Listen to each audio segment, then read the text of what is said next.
Okay, everyone, today we have Ben Colayco, who is actually the president over here at Drip Club. He's got a really unique story, and I want to dive into kind of his origins around it. But Ben, why don't you tell us a little bit about kind of who you are and what you're up to here? Sure, good. Thanks, Eric. Originally, I came from the video game business. You know, these guys, when they called me, they were like, "Oh, Ben, we need somebody with more experience," which was really kind of like a dog whistle for old. I definitely am much older than these guys, but I started the video game business right when people were starting to play multiplayer over the internet. This was, I'm talking dial-up days. And so, you know, one of the opportunities that I found was in Asia, online games were booming. This is before kind of the gold standard of World of Warcraft came out.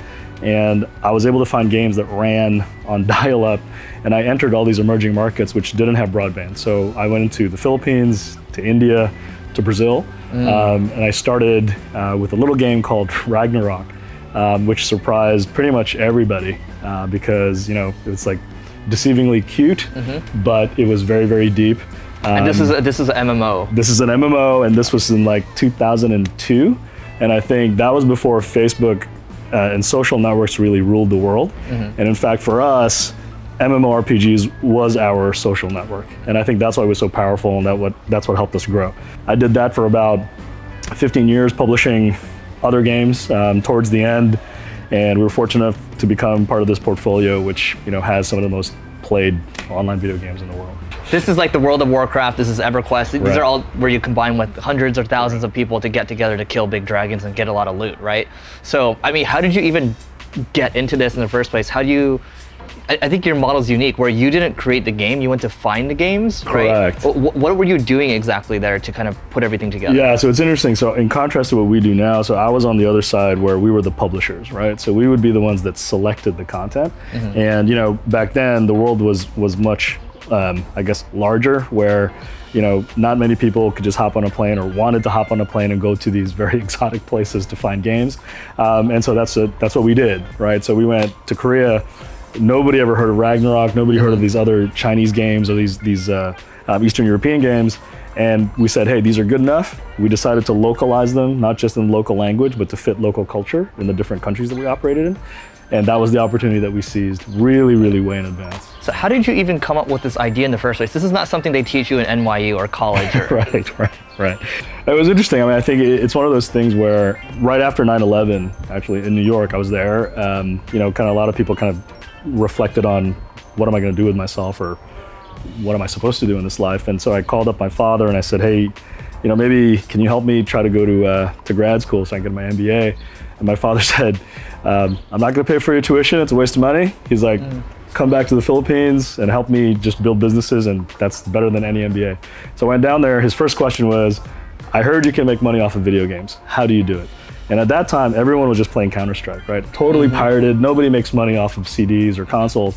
And I said, look, the only way you can do it is if you make people connect to the server and pay, right? So my first MMORPG was actually Dark Age of Camelot. Oh, what? Right? Yeah, no, totally, man. That was my first MMORPG experience. And I was like, yeah, unless you can get a game like that. And he was like, go fly to Korea and find one. I'm like, okay. So I went to Korea. Didn't know anybody, didn't really speak Korean, but, you know, gamer to gamer, you meet people, and then I'm like, man, this thing's great. And so we decided to take a chance, and that's kind of how it started.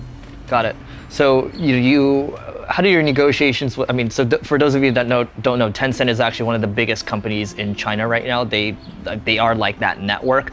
Just to add, I think from a, you know, I've seen the whole life cycle from total startup, like zero, to kind of like, you know, medium to large size business. And as an entrepreneur, you also have to kind of change your mindset from kind of small business, startup, bootstrap, and then all the way up to kind of corporate governance, you know what I mean? Like, you know, managing shareholders and investors. So, you know, I was lucky enough to kind of experience that. So you went from zero, very beginning. Yeah. And I mean, how big did the company get to? By the time we sold, our revenues were about like 46 million a year worldwide. And you had a couple hundred employees, right? We had 400 actually at our peak. So. Got it. So what are some key lessons learned? I mean, your story is unique, where you had to go find games, and then you're also traveling around the world where you didn't even know how to speak the language. Right. Well, so I think that kind of ties into why I'm here with these guys, right?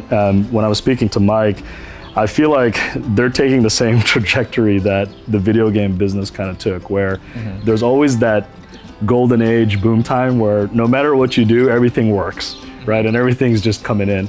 And then it finally hits that inflection point where now the real business discipline kind of comes in. Maybe right? 10, 20 million. Well, even just from the stage of an industry, right? So I think in the golden age of MMORPGs, up until World of Warcraft, it was like anyone that released an MMORPG was like gold. It was just making money. And I think it's the same thing here with the vaping business, where the e-liquid business, where when it first started, there was a big boom up until last year. And then now, you're gonna start separating the very serious long-term thinking companies from the kind of like the short-term thinking guys who possibly got lucky. Nothing against that. I'd rather be lucky than good any day, but you can't just rely on that to keep going. And so, you know, for us, you know, when we hit that inflection point, like you said, like what changes, it's really management, discipline, clarity, and purpose, right?